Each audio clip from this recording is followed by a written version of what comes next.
গোয়ালপুকুরের বিষয়।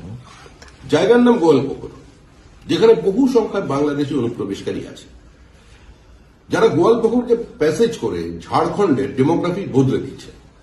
আজকে ঝাড়খণ্ডের, বিহারের বনাঞ্চল, সীমাঞ্চলের জনসন্তুলন বদলে দিয়েছে।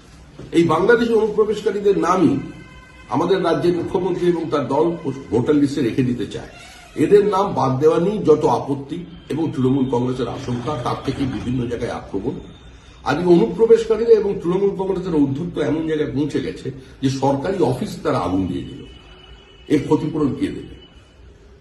এখন ইলেকশন কমিশনকে চিন্তা করতে হবে, এই যে দিকে দিকে পুলিশকে মোতায়েন করে বিএলওদের উপরে চাপ সৃষ্টি করে ফর্ম 7 কে অ্যাকসেপ্ট করা হচ্ছে না, এক্ষেত্রে সরকারের অবস্থান কি সেটা জানতে চাওয়া এবং ইসির দায়িত্ব হচ্ছে এই অবস্থাটাকে পশ্চিমবঙ্গকে বাইরে নিয়ে আসা। এসআইআর কে সুষ্ঠুভাবে সম্পূর্ণ না করে পশ্চিমবঙ্গে নির্বাচন করা যাবে না, এটাই আমাদের অবস্থা। আজকে ইসিআই এর তরফ থেকে এফআইআর রুজু করা হয়েছে, বিডিও অফিসে আগুন ধরানো নিয়ে এফআইআর রুজু করা হয়েছে, এফআইআর দায়ের করা হয়েছে এই মামলায়, এই ঘটনায়।